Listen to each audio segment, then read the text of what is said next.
Jungkook faces his deepest fear when Jimin disappears into danger, forcing love to battle secrets, promises, and haunting trauma. The sound of shattering glass was the first thing Jungkook heard before Jimin's name tore out of his throat like a gunshot. He didn't remember running. He only remembered the cold wind slamming against his face as he burst into the abandoned studio by the Han River, the place that still smelled of dust, rain-soaked wood, and old memories. A single spotlight flickered erratically above the stage, illuminating Jimin's silhouette on the floor. "Jimin!" The word broke in the air. Jimin was on his knees, one hand pressed to his side, blood staining the thin white fabric of his shirt. His breathing was uneven, shallow, as if each inhale scraped against broken glass inside his lungs. His eyes, however, were wide awake, terrifyingly calm. "You weren't supposed to come," Jimin whispered. The sentence felt like betrayal. Jungkook dropped beside him, hands trembling as they hovered uselessly over the wound. He had faced screaming crowds, ruthless media storms, and nights of suffocating pressure, but nothing had ever made his heartbeat feel this violently loud. "What happened?" His voice cracked. "Who did this?" Jimin's fingers tightened around Jungkook's wrist. Even injured, his grip was firm, grounding. "I told you, some promises aren't meant to be kept." Rain began to hammer against the broken windows, the scent of wet concrete flooding the room. Jungkook pressed his jacket against Jimin's wound, panic coiling in his chest like a living thing. Sirens wailed in the distance, too far, too slow. He almost lost him once before. He couldn't survive it twice. Months earlier, the fear had started quietly. Jimin had always carried silence like armor. He laughed easily, moved gracefully, smiled for cameras with that warm crescent gaze, but Jungkook knew the shadows behind it. He noticed how Jimin avoided certain streets at night, how he flinched at the sudden sound of glass breaking, how he sometimes stayed awake until dawn, tracing invisible patterns on his own wrist. Jungkook's love for Jimin had never been soft. It was fierce, almost desperate, born from years of standing back-to-back under stage lights that blinded them both. But love, Jungkook realized, was useless against secrets. It began with the messages. Anonymous, short, precise. "You owe us." Jimin tried to brush it off. He claimed it was nothing, just a misunderstanding from years ago, before fame magnified every mistake. But Jungkook could see the change. Jimin's laughter grew thinner. He practiced longer, harder, as if punishing himself. He avoided Jungkook's gaze when the phone buzzed. One night, Jungkook grabbed his hand. "Stop pretending, I'm not part of this." Jimin's eyes shimmered with something close to anger. "You're not." "I am," Jungkook insisted. "Whatever this is, I'm in it with you." Jimin pulled away. That was the first crack. The truth arrived like a storm. Years ago, before their world became relentless schedules and screaming arenas, Jimin had made a promise to someone who didn't deserve it. A former acquaintance, someone who knew Jimin's past vulnerabilities, his insecurities, his fear of not being enough. That person resurfaced with demands: money, silence, obedience. Blackmail. Jimin didn't tell Jungkook because he was terrified, not of the threat itself, but of becoming a burden. He had spent his entire life trying to prove he wasn't weak. But weakness wasn't what Jungkook saw. He saw a man drowning quietly. The confrontation was inevitable. Jungkook followed Jimin to the abandoned studio after discovering the final message: "Tonight, come alone." Of course, Jimin went alone. And of course, Jungkook followed. Back in the present, as rain bled through the ceiling and sirens finally grew louder, Jungkook's hands were slick with red. His vision blurred. "Stay with me," he begged. Jimin's lips curved faintly. "You're crying." "I'm not," Jungkook snapped, though tears slid freely down his face. Jimin lifted a shaking hand and brushed his thumb against Jungkook's cheek. Even now, he was comforting him. "I was scared," Jimin admitted softly, "not of them, of losing you." The words lodged deep inside Jungkook's ribs. I almost pushed you away, Jimin continued, because if they hurt you because of me. They don't get to decide that, Jungkook interrupted, voice raw. You don't get to decide that either. Footsteps thundered outside. The police burst in. The shadow who had attacked Jimin had already fled, but it didn't matter now. What mattered was the warmth fading beneath Jungkook's hands. In the ambulance, fluorescent lights flickered overhead. Jungkook refused to let go. He pressed his forehead against Jimin's. You promised, he whispered. You promised you stay. Jimin's breathing steadied as paramedics worked. I'm still here. The hospital hours felt endless. Machines beeped with cruel indifference. Jungkook sat unmoving, replaying every argument, every ignored sign, every moment he had chosen silence over confrontation. He realized fear had ruled both of them. Jimin feared being a burden. Jungkook feared losing what he loved most. When Jimin finally opened his eyes in recovery, pale but alive, the relief was so overwhelming Jungkook nearly collapsed. I'm sorry, Jimin murmured. Jungkook shook his head. No more apologies, no more secrets. Jimin studied him carefully, as if memorizing the lines of his face. What if loving me is dangerous? Jungkook let out a breath that trembled but did not break. Then I'll be brave enough for both of us. Recovery was slow. Physical wounds stitched and healed, but the psychological ones lingered. Jimin struggled with guilt, with the lingering echo of betrayal. He hated how close he had come to leaving Jungkook alone with nothing but regret. Jungkook changed too. He stopped assuming strength meant silence. He learned to ask harder questions, to notice the tremor in Jimin's hands, the quiet way he folded into himself after long days. He began leaving small notes in Jimin's jacket pockets, ridiculous doodles, half-written lyrics, reminders that said simply, I'm here. The blackmailer was eventually caught, evidence surfaced, the threat dissolved, but the fear did not vanish overnight. One evening, months later, they returned to the Han River, this time under a sky painted with quiet sunset gold. The air smelled of autumn leaves and distant food stalls. Jimin stood at the railing, staring at the water.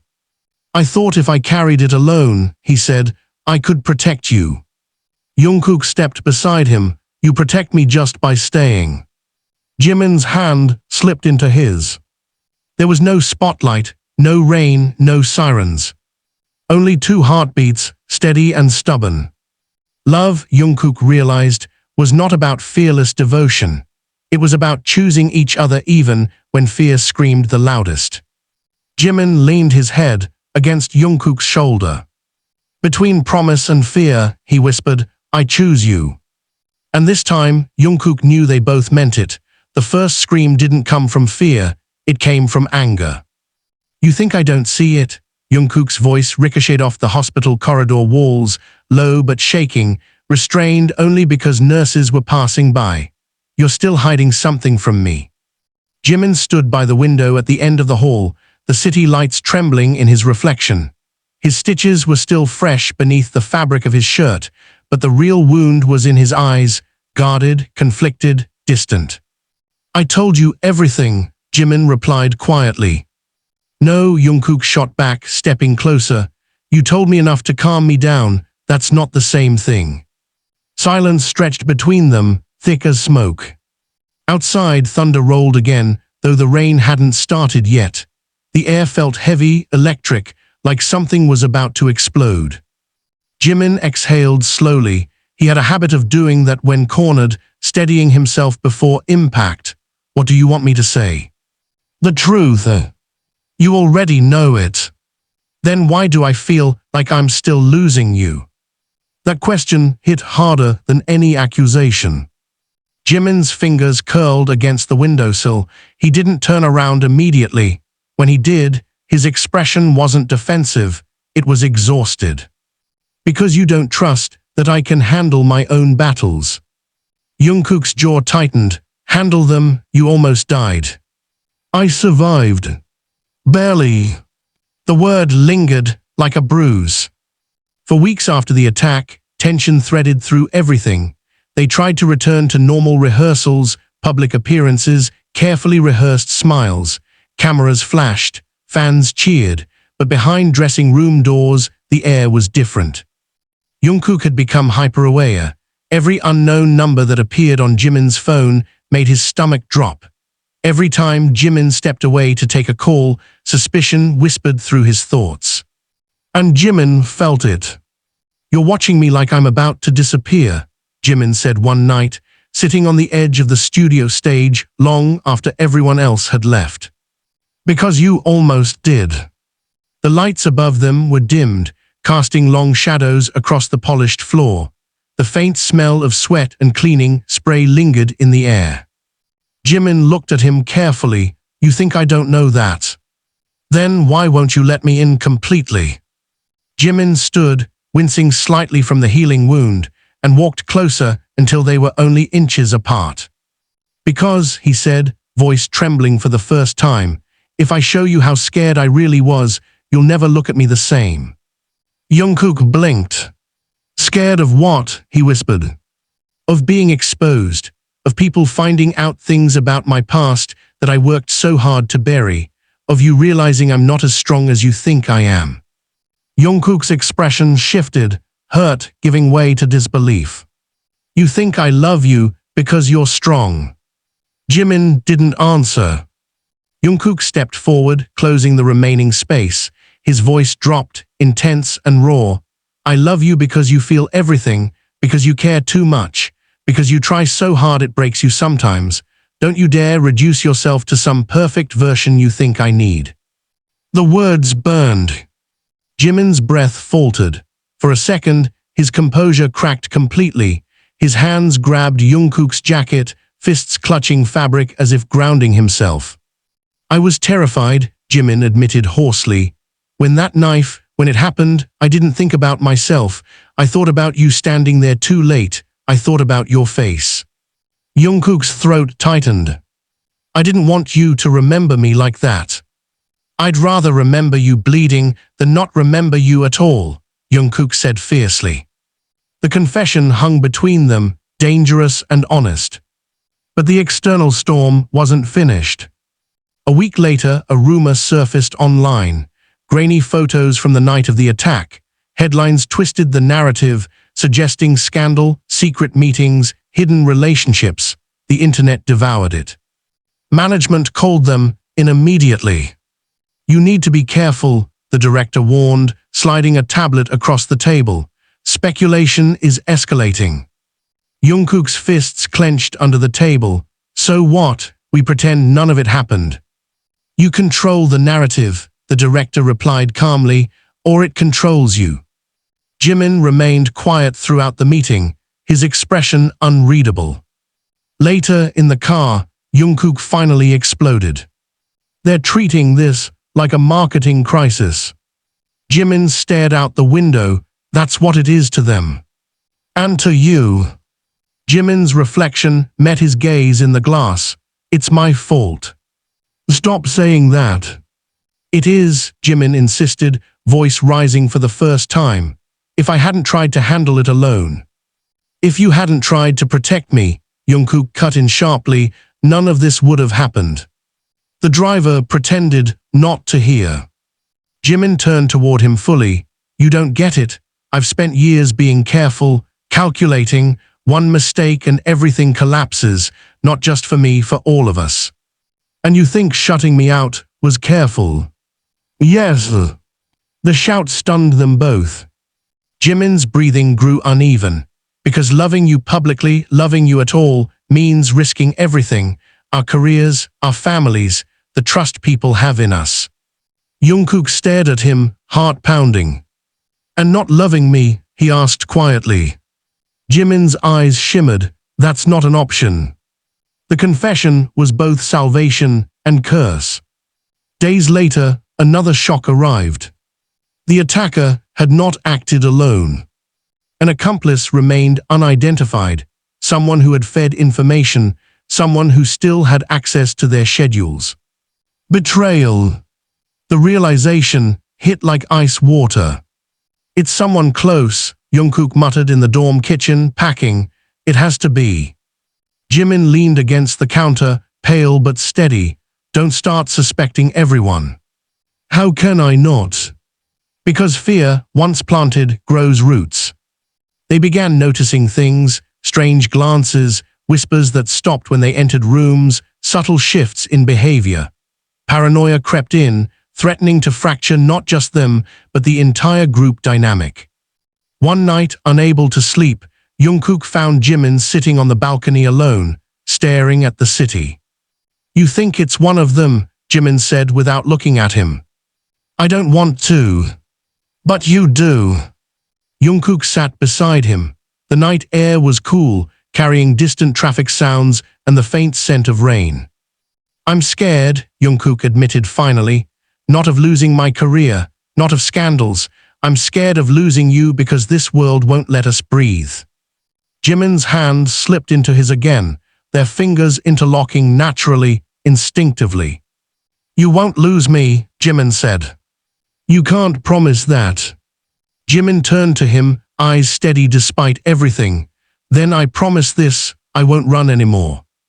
No more secrets, no more trying to be invincible. Jungkook searched his face for hesitation and found none. In that fragile quiet, they understood something profound. Fear would always exist. The industry would always be ruthless. Rumors would rise and fall like tides. But love, if chosen daily, could outlast the noise. The investigation eventually exposed the accomplice, a distant staff member bribed for information. The betrayal hurt, but it wasn't personal in the way Jungkook had feared. It wasn't one of their own. Relief washed through them slowly, cautiously. Months after the chaos, they stood on stage again, lights blazing, thousands of voices chanting their names. The roar of the crowd vibrated through their bones. Jimin glanced sideways mid-performance. Jungkook caught the look. No fear this time. Just promise. Backstage, as confetti drifted down and adrenaline still buzzed in their veins, Jimin leaned close and whispered, "Between promise and fear, I still choose you." Jungkook smiled, breathless, heart steady. "And I'll keep choosing you back." This time not as a desperate vow made in blood and rain, but as a decision carved from survival, truth, and a love that had faced the edge and stepped back together. I think they know. The words left Jimin's mouth like a confession, dragged from somewhere deep and unwilling. Jungkook froze mid-step in the dim backstage corridor. The cheers from the arena still thundered through the walls, a living pulse of thousands chanting their names. But in that narrow hallway, the world felt suffocatingly small. "Know what?" Jungkook asked, though he already understood. Jimin didn't answer immediately. He was staring at his phone, at the screen filled with notifications exploding faster than he could scroll. His hands were steady, but the tightness in his jaw betrayed him. "They're not just rumors anymore," Jimin said quietly. "There's a video." A chill slid down Jungkook's spine. "What video?" "Us." The word lingered like a detonator. Jungkook stepped closer, looking at the screen.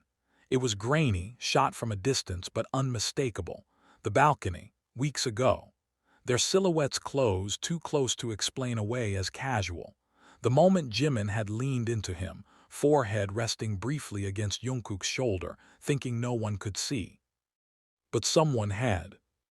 Jungkook's first reaction wasn't fear, it was anger. "Who filmed this?" "Does it matter?" Jimin replied. "It's already everywhere." The door at the end of the corridor burst open. Their manager rushed in, face pale. "We need to talk, now." The small conference room backstage felt claustrophobic. Screens on the wall displayed headlines in multiple languages. Speculation, accusations, debates raging across timelines. "Is it real?" one executive asked bluntly. The question was clinical, almost bored. Jungkook's hands curled into fists under the table. Jimin answered before he could. "It's a private moment taken out of context." Not a lie, not the full truth either. The executive leaned back. Public perception doesn't care about context. We need a statement. Deny it, someone else suggested. Jungkook's head snapped up. Deny what? That there's anything beyond friendship. The word friendship tasted hollow. Jimin remained composed, but Jungkook felt the tension radiating from him like heat from a live wire. What if we do? Jungkook asked suddenly. The room went silent. The manager's eyes widened. This isn't the time to be impulsive. I'm not being impulsive, Jungkook said, voice low but firm. I'm asking what happens if we stop pretending. Jimin shot him a warning look. Think carefully, the executive said. Your careers, endorsements, international contracts, this is bigger than feelings. Feelings? As if love were a reckless hobby. Jungkook stood abruptly. You're asking us to erase ourselves to make other people comfortable. I'm asking you to survive, the manager replied sharply. The word struck. Survive. They had survived knives, blackmail, betrayal, but this felt different. This was about identity, about choosing between truth and protection. Back in their dressing room, the tension finally exploded. What were you thinking? Jimin demanded the moment the door shut, bringing that up in there. I'm tired of being careful, Jungkook shot back. I'm tired of measuring every glance, every touch like it's illegal. It's not about legality, Jimin's voice cracked. It's about consequences. Say it, Jungkook challenged. You're scared. Of course I'm scared, Jimin yelled, the sound raw and unfiltered. You think I'm not. You think I don't imagine everything collapsing overnight. You think I don't picture the backlash, the hate, the way they'll twist it. Jungkook stepped closer, anger colliding with desperation. So what? We keep hiding forever. Jimin's breath trembled. I don't know. That honesty hurt more than any argument. I almost lost you, Jungkook said, quieter now but no less intense. I watched you bleed in my hands. I promised myself I wouldn't waste another second being afraid of the wrong things. And you think I didn't make promises too, Jimin countered. I promised to protect what we built. I promised not to let my heart ruin everything. Your heart isn't ruining anything, Jungkook insisted. You don't know that. Silence fell, heavy and suffocating. Jungkook's voice softened, but it carried a dangerous edge. If the world turns on us, I can handle it. I just can't handle losing you because we were too scared to be honest. Jimin looked at him like he was standing at the edge of a cliff. You say that now, Jimin whispered. But when the headlines turn cruel, when sponsors pull out, when people say you threw everything away for me, I won't blame you. You don't know that. Try me. Their eyes locked, fury, love, fear, devotion all tangled together. A knock interrupted them. The manager entered again, more subdued this time. We need a decision within the hour. After he left, the room felt unbearably quiet. Jimin sank into the couch, rubbing his temples. This isn't just about us. I know. It affects everyone. I know. Jimin looked up, eyes glossy. Then why does it feel like if I choose safety, I lose you? And if I choose you, I lose everything else? Jungkook crossed the room slowly and knelt in front of him. You're not choosing between me and the world, he said gently. You're choosing whether you trust the world to see us as human. And if they do, then we survive it together. Jimin let out a shaky laugh. You make it sound simple. It's not simple, Jungkook admitted. It's terrifying. Outside, the noise of the arena had faded. Staff were packing up. Time was slipping away. Jimin reached out and touched Jungkook's face, thumb brushing his cheek. You're reckless. For you always. That's what scares me. A notification buzzed again. Another headline. The video had reached international news. Jimin closed his eyes briefly, then stood. Okay, he said, voice steadier than Jungkook expected. No denial, no fake explanations. We don't label it. We don't dramatize it. We just say it's personal and ask for privacy. Jungkook searched his face. You're sure? No, Jimin replied honestly, but I'm done running. The statement was posted 20 minutes later. The backlash was immediate. Some messages were supportive, filled with warmth and fierce loyalty. Others were venomous, accusing cruel. The internet fractured into arguments. Jungkook scrolled through it all, jaw clenched. Jimin watched him carefully. Stop reading, Jimin said softly. I need to know. No, you don't. You need to breathe. Jungkook tossed the phone aside and pulled Jimin into an embrace, so tight it bordered on desperate. They can say whatever they want, Jungkook murmured into his hair. They weren't there that night. They didn't hear you struggling to breathe. They don't get to judge what we fight for. Jimin held him just as tightly. This could change everything. It already has. Hours later, as dawn crept through the curtains of their dorm, exhaustion settled over them like a heavy blanket. Notifications still poured in. The future felt uncertain, unstable. But for the first time, there were no secrets between them. Jimin lay on his side, watching Jungkook's face in the soft gray light. Do you regret it? He asked quietly. Jungkook didn't hesitate. No. Not even a little. I regret every moment I let fear decide for us.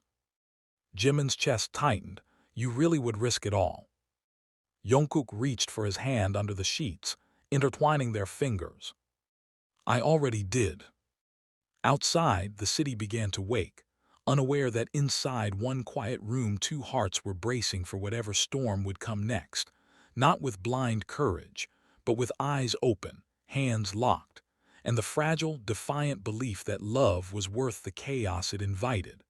The first protester was already outside the building when they woke up. Jungkook saw the flashing lights from the window before he heard the shouting. It wasn't a large crowd, not yet, but it was loud enough to make his chest tighten. Cameras, posters, voices chanting their names, some in support, some in anger. Jimin stood a few steps behind him, unusually quiet. So it begins, Jimin murmured. Jungkook turned. Are you okay? That depends, Jimin replied, forcing a small smile. Are you? Jungkook didn't answer.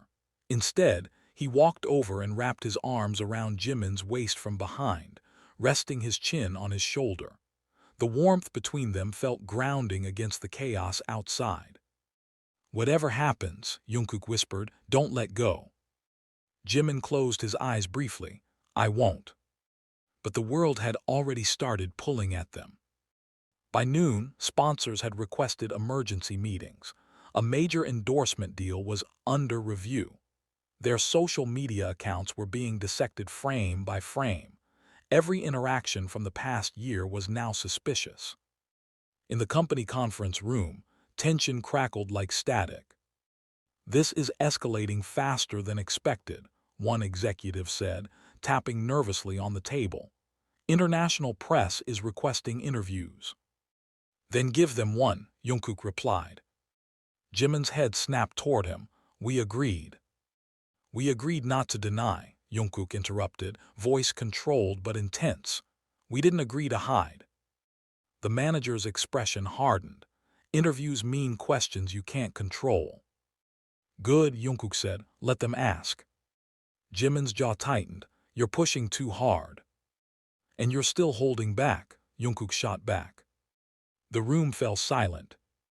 After the meeting, they barely made it to the elevator before the argument exploded.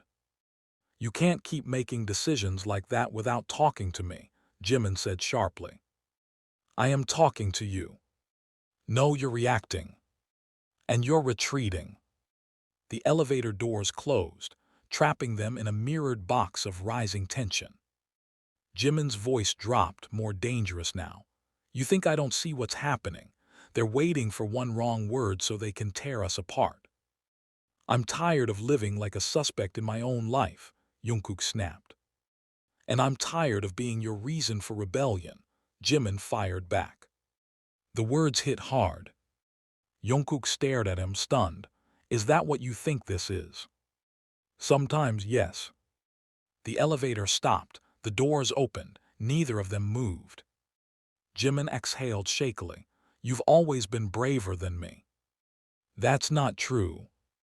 It is, Jimin insisted. You act first, you fight. I calculate, I weigh consequences. And right now every consequence feels like it's aimed at you because of me. Jungkook stepped closer, eyes burning. Stop making me your weakness. Jimin's breath caught. I'm not something fragile you have to protect by lying about who you are, Jungkook continued. If we fall together. The elevator doors began closing again. Jungkook hit the open button without looking away from Jimin. You once told me you were scared of losing me, Jungkook said quietly. Well, I'm scared of losing us to hesitation. The next shock came that evening. An anonymous source released a statement claiming there had been internal conflicts within the group because of their relationship. The media devoured it instantly.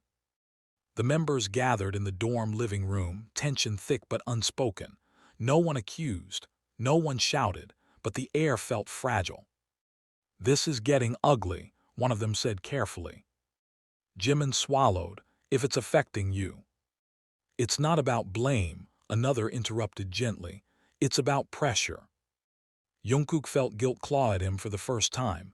Not fear, guilt. Later that night, alone in the kitchen, Jimin confronted him again. Do you see now? Jimin asked quietly. It's spreading. Jungkook leaned against the counter, exhaustion lining his face. So what do you want? To say it was a misunderstanding, to step back in public. Jimin hesitated. The hesitation was answer enough. Jungkook's expression darkened. You'd really consider that? I'd consider anything that protects everyone. And what about protecting us? Jimin looked away. Maybe we don't get to have both. The words landed like a punch. You don't mean that, Jungkook said. I don't know what I mean anymore, Jimin admitted, voice cracking. I'm drowning in consequences. Jungkook crossed the room in 2 strides. Look at me. Jimin didn't. Jungkook grabbed his shoulders, not rough, but firm enough to force eye contact. Do you regret choosing me? No, Jimin answered immediately. Then stop acting like I'm a mistake. Silence trembled between them. Jimin's composure finally shattered. I'm terrified, he confessed. Not of hate, not of losing money. I'm terrified that one day you'll wake up and resent me for what this cost you. Jungkook's anger dissolved into something deeper. You think so little of me. I think too much of you, Jimin whispered. Their foreheads touched, breaths uneven. I would choose you in a smaller stage, Jungkook said softly. In a quieter life, in a world without cameras. Don't measure my love against contracts. Jimin's fingers curled into Jungkook's shirt. You say that now. I'll say it 10 years from now. The interview request they feared most arrived the next morning. Live television. No script, the producer warned. Authentic conversation. Authentic. The word felt like both opportunity and trap. Backstage before the broadcast, Jimin's hands were ice cold. You can still back out, he murmured. Jungkook shook his head, not without backing out of us. The red light flicked on. The host didn't waste time. There's been intense speculation about your relationship, she began smoothly. Are you prepared to clarify? The studio was silent. Jungkook glanced at Jimin. Jimin gave the smallest nod. We care about each other deeply, Jungkook said steadily. What that means is personal. Is it romantic? The host pressed. A pause. Jimin inhaled slowly.